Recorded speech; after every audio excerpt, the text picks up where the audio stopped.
ফুলবনকে দর্শন করে বৃন্দাবন মনে মনে ভাবছেন এটা কি আমার সেই ফুলবন যে ফুলবনের মধ্যে আমি মহারাশে আনন্দ করেছিলাম। সহচর কারা না, মহাপ্রভুর প্রিয় পরিষদ, তারা হচ্ছেন প্রিয় সহচর। তো সহচরদের দেখে বলছি, ও সহচরগণ, এই যে তোমরা কি আমার সেই সেই গোপী হরিবল যে রাশে ঘুমিয়ে পড়েছিল, রাস দেখা হয়নি, তোমরা কি আমার সেই গোপী? আবার যে সারা রাত ধরে জেগে বসেছিল ভগবানের রাস দর্শন করিবে বলে, তিনি কে? দেবাদিদেব মহাদেব। তাই তোমার এই মহারাজ সবার ভাগ্যে দর্শন হয় না। দেবাদিদেব মহাদেব তিনি আজ এই মহারাসে অংশগ্রহণ করেছিলেন। আমরা সবাই আসি বটি, রূপগান পর্যন্ত অনেকে থাকেন, কিন্তু মা রাসের সময় আসলে একেবারে রসে পশে ঢলাঢলি হয়ে যায়। আর রাসের সময় থাকতে পারেন না, রাস ভাগ্যে থাকলে তবেই রাস দর্শন হয়, নচেত রাস দর্শন হয় না। কেন? বৃন্দাবনের সবাই ছিলেন, শুধু কি ব্রজগোপীরা ছিলেন? ব্রজ বালকগণ কি ছিলেন না? আর অন্যান্য ব্রজবাসীগণ কি ছিলেন না? কারা রাস দর্শন করেছিলেন? না, আজ শ্রীধাম নবদ্বীপ মাঝে আমরা যে রাস দর্শন করছি, এই যে কলিযুগে এসে আমরা সবাই রাস শ্রবণ করছি, শিশু থেকে বৃদ্ধ পর্যন্ত রাস শ্রবণ করছি বা দর্শন করছি বা রাস গাইছি, তাই না? এটা কার জন্য? শুধু মহাপ্রভুর জন্য নয়। এই রাস দর্শন করেছি একমাত্র আমাদের দেবাদিদেব মহাদেবের জন্য, নচেত রাসে আমাদের দর্শন হতো না। কেন না? এই মহারাস দর্শন করিবার জন্য প্রতিদিন এই মহারাসের দাঁড়ি হতেন মা পার্বতী।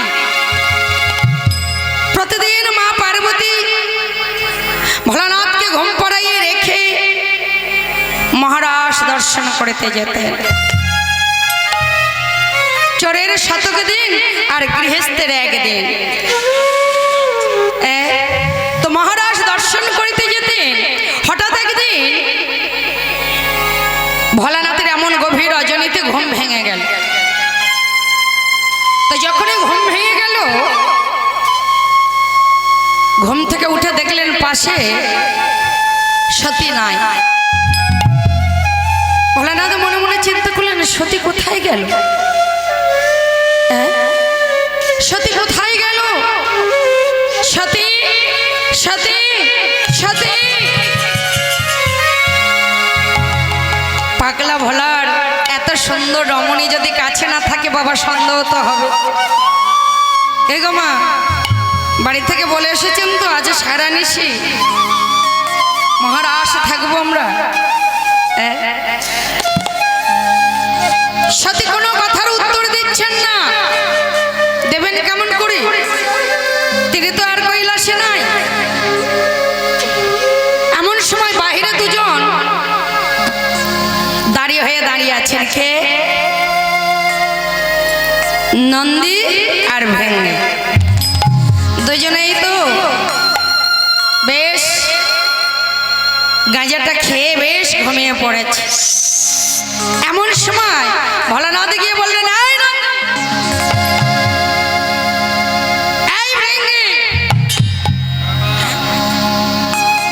বাবা বাবা গভীর রজনীতে তুমি উঠে এসেছো।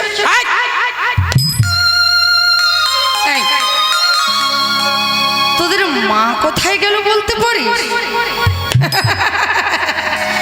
মা, ও বাবা, মা সুন্দর করে সেজে এইদিকে গেছে। এমন গভীর রজনীতে যদি কেউ বলে যে ওনার সতী রমণী এই দিকে গেছেন, কেমন ঝগড়াটা বেঁধে যায় বাড়িতে। ভোলানাথ মনে মনে চিন্তা করিলেন, এই ওগো সতী,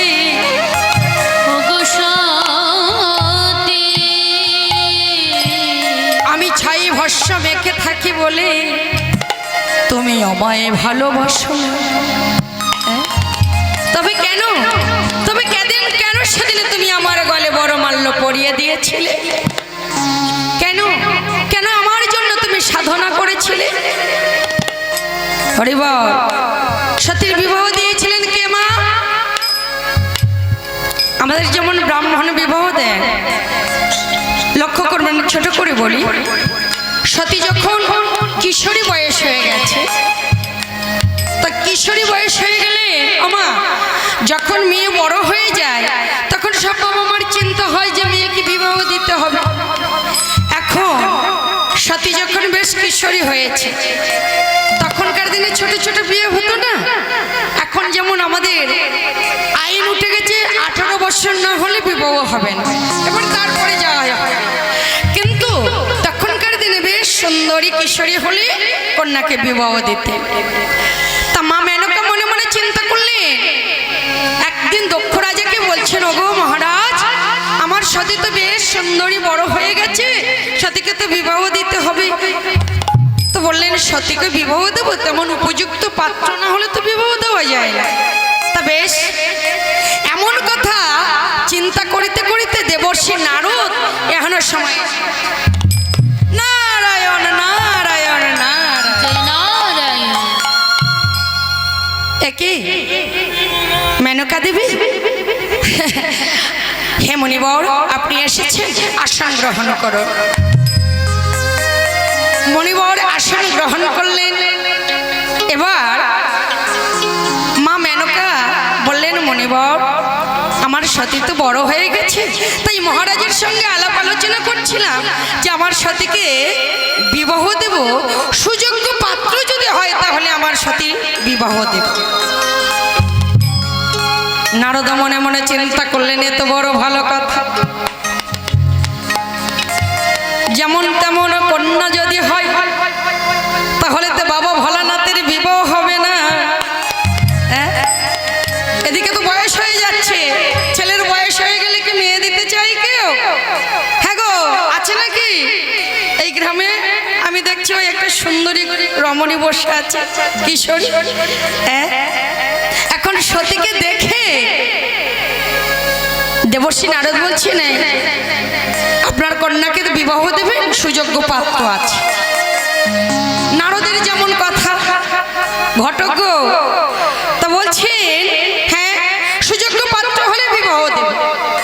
যখন এই কথা বলেছেন তখন বলছেন, ওমা, আমার কাছে যে পাত্র তিনি হলেন রাজার রাজা।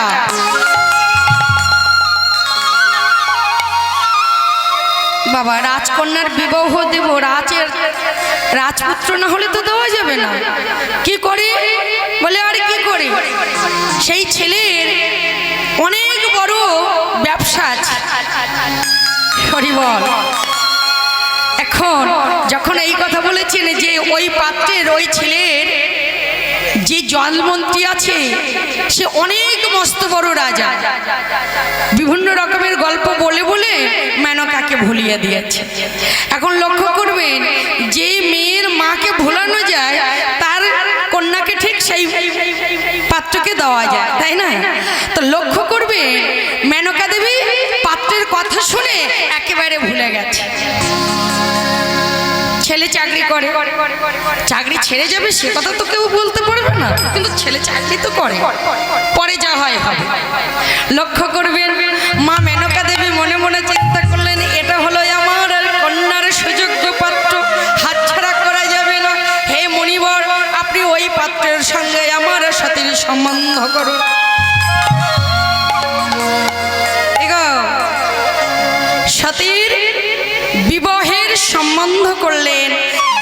দেবাদিদেব মহাদেবের সঙ্গে। এখন ওই কথা বলে এবার কৈলাসে এলেন দেবর্ষি নারদ। দেবর্ষি নারদ বাবা ভোলানাথের কাছে সব কথা বললেন। এমন সময় এর কান থেকে শুনতে শুনতে শুনতে শুনতে দুজনের কানে উঠে গেছে কি দুটো ছেলে বিয়ে হয়নি, দুটো ছেলে হয়ে গেছে। কে গো? নন্দী আর ভৃঙ্গি। এখন নন্দী বলছেন, ও বাবা, ও বাবা, তোমার নাকি বিয়ে? বলে বলে হ্যাঁ বাবা, ওই তো মুনিবর বলে গেলেন। হ্যাঁ ও বাবা, তোমার যদি বিবাহ হয় আমরা না তোমার সঙ্গে বরযাত্রী যাব।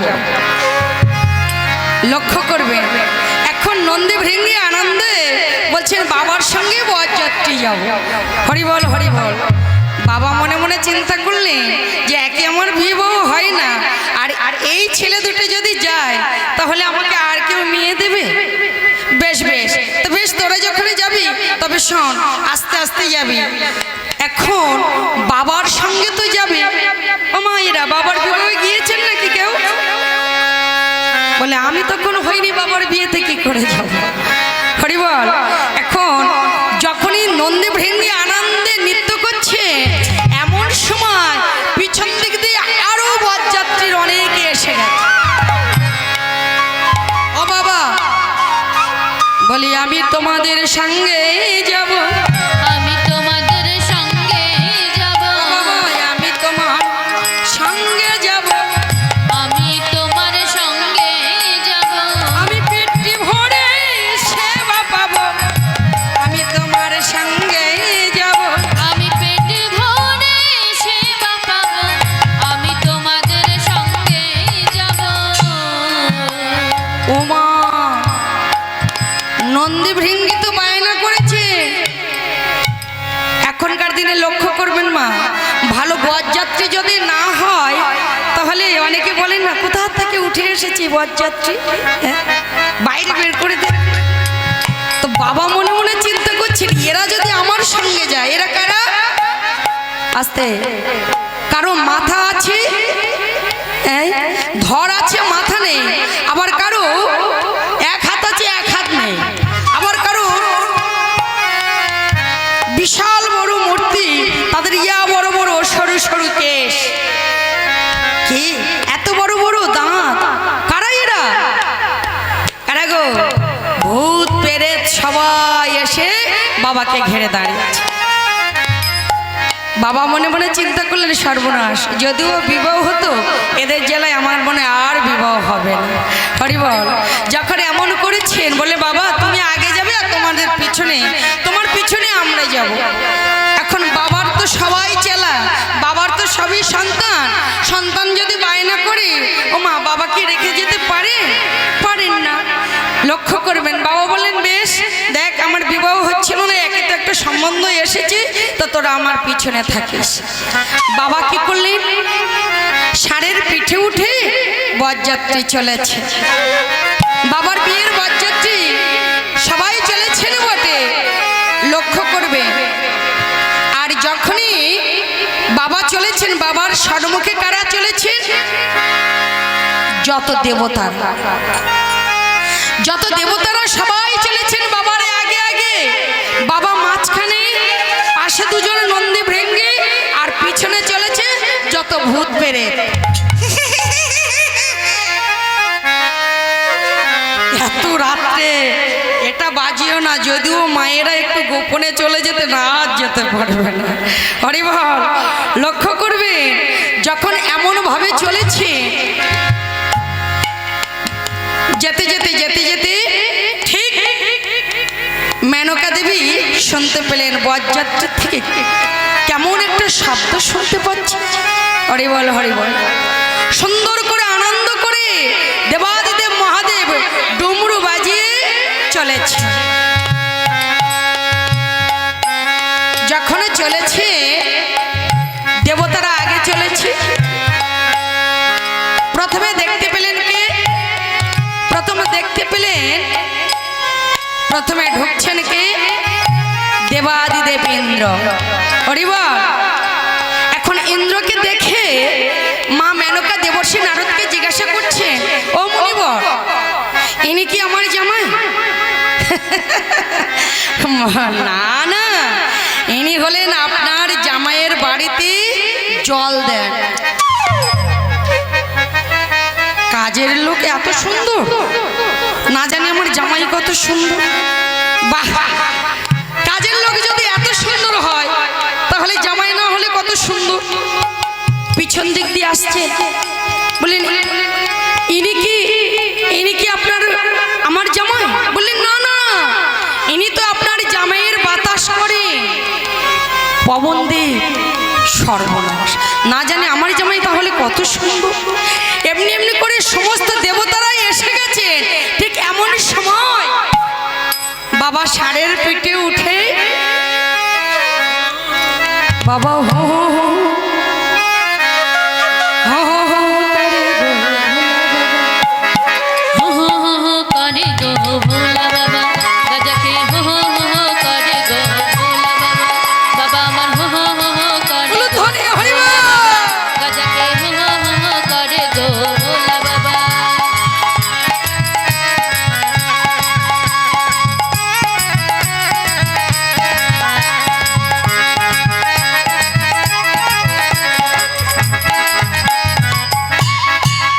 বাবা হো হো হো হো করে গো ভোলা বাবা, গাজাকে হো হো হো হো করে গো ভোলা বাবা, বাবার আমার মাথায় জটা সিদ্ধি বাটা খেয়ে বাবা,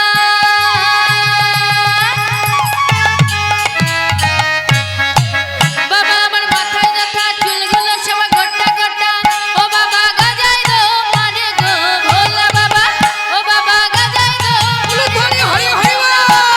বাবা আমার হো হো হো হো করে গো ভোলা বাবা, গাজাকে হো হো হো হো করে গো ভোলা বাবা, বাবা আমার হো হো হো হো করে গো ভোলা বাবা, গাজাকে হো হো হো হো করে গো ভোলা বাবা, বাবা আমার ভোলা বাবা। ও মা, ষাঁড়ের পেটে উঠে যখন এমন করে বরযাত্রীরা গাইতে গাইতে আসছে, মেনকা দেবী বলছেন উনি কে? মাথায় ইয়া বড় জট, পরনে কি মা? দামি ধুতি, হ্যাঁ বাঘছালা। আমি মনে করি ঘুমিয়ে পড়েছেন, কিন্তু ঘুমাননি তো। তাহলে বাঘছালা, বাহ। আর বাবার যে সুন্দর সোনার মোটা মোটা চেন আছে না, ও হাড়ের মালা, আমি মনে করলাম ওটা চেন। দেবর্ষী নারদ বলছে ওটা হচ্ছে হাড়ের মালা। আর ওই যে মাথায় জটায় যে ফুলের বাঁধা আছে না, ওটা হলো আকন্দ ফুল। ও ইনি এমন বেশি। আচ্ছা আচ্ছা মনিবর, আচ্ছা ওই ইনি হলেন আমার জামাই? বললেন হ্যাঁ। আচ্ছা এখনকার দিনে তো যত ছেলেরা বিয়ে করতে যায় হয় পালকি, আর তা না হলে ভালো গাড়ি, তাই না? তখনকার দিনে মেয়েরা পালকি ছিল তো, আর এখনো হয়েছে গাড়ি।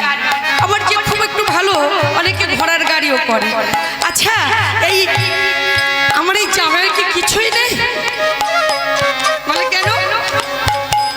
একটা ঘোড়া হলে তবুও জানতাম না যে রাজার ছেলে বিবাহ করতে আসছে ঘোড়ার পিঠে। হ্যাঁ গো, গরুর পিঠে কেউ বিয়ে করতে যায় নাকি? এমন কেউ আছেন নাকি? হরি বল, হরে কৃষ্ণ। তবে হ্যাঁ আছে মা, আগেকার দিনে বই দেখবেন। শুধু তাও নয়, আমরা যখন ওই মুর্শিদাবাদ মেদিনীপুরের দিকে এখন অনেক উন্নতি হয়ে গেছে, বাঁকুড়ার দিকে গান করতে যাই মা, প্রচুর গরুর গাড়ি। তো গরুর গাড়িতে বিবাহ করতে অনেকেই যান। তো যাই হোক, বললেন হ্যাঁ হ্যাঁ উনি আপনার বাড়ির জামাই। মা মেনকা মনে মনে চিন্তা করছে, এতক্ষণ যা দেখেছি সব ভুল। সুন্দরী মেয়ের যদি এমন জামাই হয়, আগে কার খারাপ লাগবে? শাশুড়ি। লোকে বলবে দিদি কেমন জামাই দেখে দিয়েছিস তোর মেয়েকে। এই যে এর ভিটে বাড়িও কিছু নেই, নাই বা থাক, দেখতেও ভালো নেই। আবার তাও যদি না থাকে, পরনে কাপড় জোটে না, হ্যাঁ এ কেমন ভিখারির বাড়ি দিয়েছে।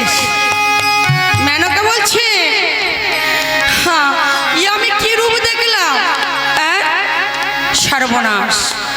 এখন মা মেনকার এমন ভাব দর্শন করে সতী বলে উঠলেন, মনে মনে ভাবছেন, হে দেবাদিদেব মহাদেব, আমি শিশুকাল থেকে তোমায় ভজনা করে এসেছি, তোমায় পুজো অর্চনা করে এসেছি, তুমি আমার মায়ের সুন্দর রূপ দেখাও। হরি বল। যখন এমন ভাবে মা আমার মনে মনে ভজনা করলে, হরি বল, সখীরা বললেন বর এসেছে, আরে বর এসেছে। আর যখনই বলেছে বর এসেছে, এবার বর এলো বলে পড়ে গেল সারা উলুধ্বনি। বর এলো বলে পড়ে গেল সারা। বর এলো বলে পড়ে গেল সারা। এবার বর এলো বলে পড়ে গেল সারা। তাই দেখে মেনকায় আমার হলো দিশাহারা। তাই দেখে মেনকা মা হলো দিশাহারা। তাই দেখে মেনকায় আমার হলো দিশাহারা। তাই দেখে মেনকা হলো দিশাহারা। কেমন ছেলে, কেমন ছেলে, কেমন ছেলে, কেমন ছেলে, ভোলা ভালা কেমন ছেলে, ভোলা ভালা কেমন ছেলে। এ কেমন ছেলে গো। সর্বনাশ, এখন আমি মহারাজকে কি বলবো? আমি যে কথা দিয়েছি। হরিবল ওমা। আর এদিকে বর এসেছে জেনে যে কন্যার সখীরা তারা কি করে, এই দাঁড়া, পরে সাজানো হবে, আগে বরটা দেখে আসে, তাই তো মা? লক্ষ্য করবে ওই জয়া বিজয়া নামে যত সখীরা সব ছিল, তারা সবাই বর দেখতে বেরিয়েছে। আর সতীকে নিয়ে আনন্দের সহিত বলছে, এই সখী আয় আয়, তোকে আজ সুন্দর করে মেহেন্দি করে দেবো। আজ জানা, আজ জানা, আজ জানা सखी को ससुराल। आज जाना है सखी को ससुराल। आज जाना, आज जाना सखी को ससुराल। आज जाना है सखी को ससुराल।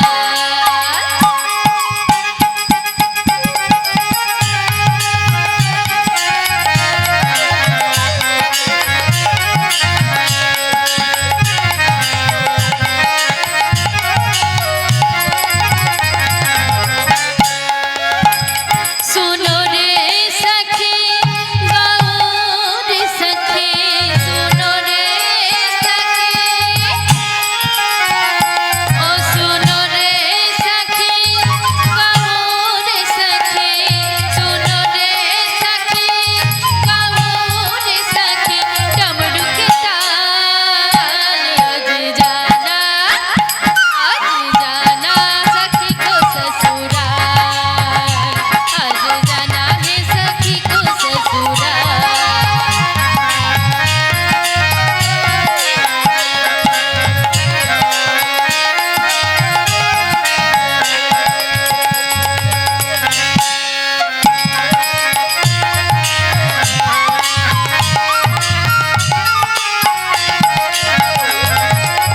मेहंदी लगाओ सखी, मेहंदी लगाओ। সখী আজ আয়, তোকে সুন্দর করে আমরা মেহেন্দি দিয়ে সাজিয়ে দেব। তাই কি বলছি, ओ सखी मेहंदी लगाओ, सखी मेहंदी लगाओ। हथली सजाओ सखी, हथली सजाओ। मेहंदी लगाओ,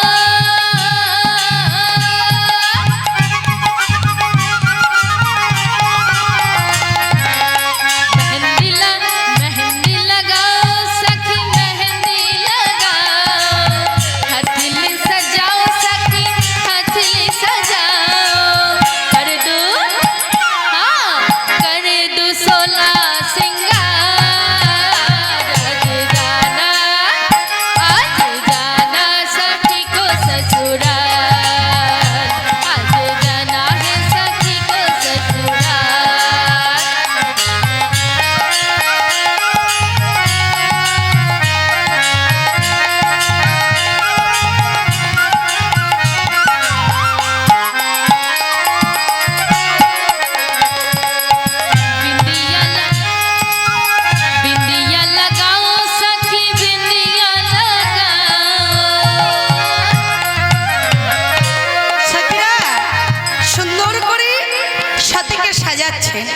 কি বলি सखी बिंदिया लगाओ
হরে বাবা বরে আসলে মায়েরা কি করে শাশুড়ি মায়েরা বরকে বরণ করতে জানতো নাকি মা তাই তো হ্যাঁ তো যখন বর এসেছেন অর্থাৎ দেবাদিদেব মহাদেব এসে দাঁড়িয়েছেন ওই সবাই বললেন কি রে ওরে মেনকা দাঁড়িয়ে থাকলে হবে তোরই জামাইকে বরণ কর এখন জামাই এসেছে না যদি আমি মেনে নিই তাহলে কেমন লোকে খারাপ বলবে অপমান করা হবে তাই কি করলে সুন্দর করে মেনকা দেবে আমার বরণ করে নিচ্ছে আমা দেবাদিদেব মহাদেব একেবারে ঠিক ঘটের মতো দাঁড়িয়ে পড়েছে আর যখনই দাঁড়িয়ে পড়েছে মেনকা সুন্দর করে বরণডালা সাজিয়ে নিয়ে জামাইয়ের সুন্দর করে ওই বরণ করছে